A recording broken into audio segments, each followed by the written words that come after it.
Ada orang sholat tahajud terus obsesinya itu ingin hajatnya terkabulkan. Sementara yang tidur obsesinya nikmati rahmatnya Allah, boleh tidur, bisa tidur. Kata Imam Ghazali, timbang kita tahajud terus nuntut pangeran aduk turu kan. Mergo engko dia akibat terus setan memberi bisikan, "Loh nyatanya kamu tahajud ya gak terkabul." Berarti cerita bahwa Nabi ngendikan kalau doa tahajud mustajab enggak. Daripada ngono ki aduk turu ora tau donga. Timbang ngabri-abri Islam ya, timbang ngelek-ngelekin apa? Islam.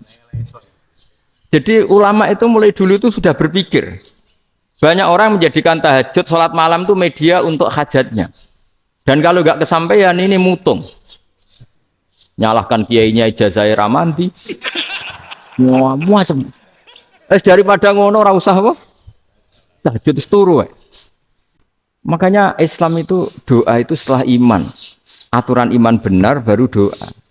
Aturan iman benar termasuk Allah itu yaf'alu ma yasha, boleh melakukan yang dikehendaki. Allah enggak boleh terdikte oleh doa kita, enggak boleh. Mensifati Allah Ta'ala itu ghafir. Allah pemaaf. Jangan kamu enggak fair untuk diri kamu sifati Allah ghafir, pada orang lain Allah kamu sifati syadidul iqab. Jadi Allah kamu atur, kayak MC tadi ngatur saya. Jadi Allah itu apa? Kalau pada saya ghafir, kalau pada musuh saya syadidul iqab. Itu enggak fair. Kalau Anda punya harapan kepada Allah karena Allah Rahman Rahim, Allah Ghafir, sebenarnya Allah pada musuh kita ya bisa saja Allah Ghafir, bisa saja Allah Rahman Rahim. Sehingga kita melihat orang lain yang kita tidak cocok itu ya enteng saja. Itu min ummati Rasulillah sing tanaluhu syafa'atu, tanaluhu sa'atu rahmati, tanaluhu fair. Jangan dengan kita kayak mesti dapat rahmat, jangan orang lain kayak Allah pasti syadidul iqab. Itu tidak boleh. Sehingga ketika ada orang Badui, singkat cerita orang Badui ini kencing di masjid. Semua sahabat membentak dia. Yang enggak bentak hanya Nabi dok.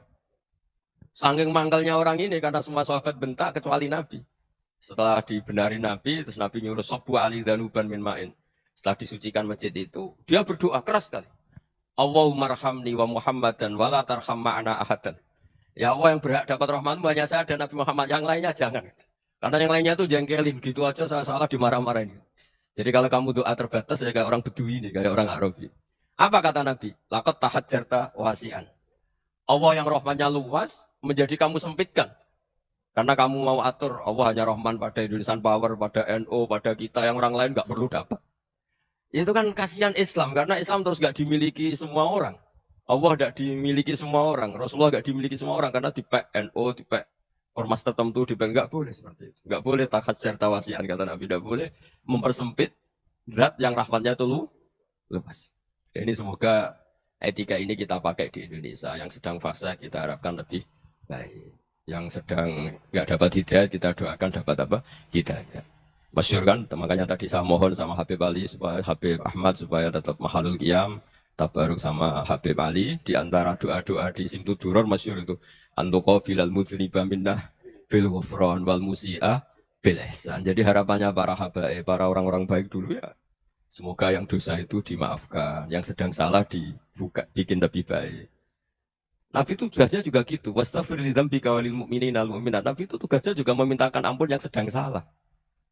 Nah, ini cobalah jadi etika kita, muhasabah kita. Jadi muhasabah itu cara berpikir kita set, kita pikir ulang. Ternyata semangatnya seorang nabi itu wastaghfir li dzambika walil mu'minun. Semangatnya itu memintakan ampun. Orang ahli tafsir tahu semua kalau nabi itu tidak mungkin dosa. Jadi itu khitabun nabi wa urida bihi ummatu, itu khitab nabi, tapi yang dimaksud itu umatnya karena nabi tidak akan mengalami dzambun, enggak akan mengalami dosa.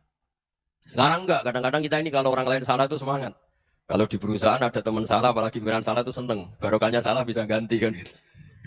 Jadi kalau mungkin di dunia tokoh juga gitu, barokahnya ada tokoh salah, kita yang jadi populer sendiri, tidak boleh seperti itu. Kita harus saling musodri di jami'il muslimin. Jadi ini harus dilatih. Saya tadi matur sama Habib Ahmad, latihan kita jadi hidup. Nabi itu kalau resep jadi wali itu kata Nabi gampang. Kata Nabi, kalau kamu ingin disenangin Allah, ya sudah. Kalau kamu asbahta, amseta, gini-gini. Perasaan kamu, kata Nabi, jangan punya perasaan ghil sama orang muslimin. Itu sudah wadhalika min sunnati. Makanya Nabi ngendikan, la yablughni ahadun an ahadin syai'an. Ada yang baca, la yuballighni ahadun an ahadin syai'an. Seseorang jangan melaporkan ke saya tentang salahnya yang lain. Fa inni akhruju ilaikum wa ana salimus sodri. Karena saya ingin ketemu sampean semua dalam keadaan salimus sodri, tidak punya perasaan apa-apa. Karena kalau nurutin pembisik, nurutin informasi itu ya repot karena orang pasti sepihak. Ada kiai yang top datang ke kampung-kampung ning desa-desa. Kata yang seneng itu punya akhlak. Wah itu bagus orang besar datang ke kampung-kampung. Kata yang enggak seneng, wah itu jobnya kiai kecil kok diambil itu kan ya kasihan ya. Itu kan sudut pandang. Guru saya kalau ngandani itu, bayangkan kalau kamu jadi dia. Jadi misalnya kita mentang-mentang atasan, otoriter sama bawahan. Bayangkan kalau kamu jadi yang bawahan itu kayak apa? Laukun tamakana, kalau orang Arab bilang, bayangkan kalau kamu di posisi dia.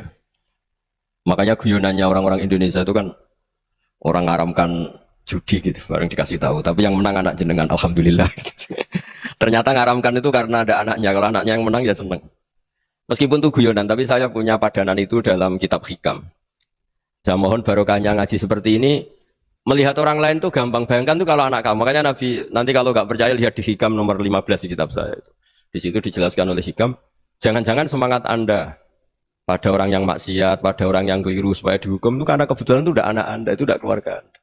Coba kalau itu keluarga. Makanya kalau saya guyonan di Jogja itu ada pembantu mecahkan piring terus dimarahi majikannya. Saya mesti guyon gitu. Pasti itu pembantunya tidak cantik. Kok bisa Gus?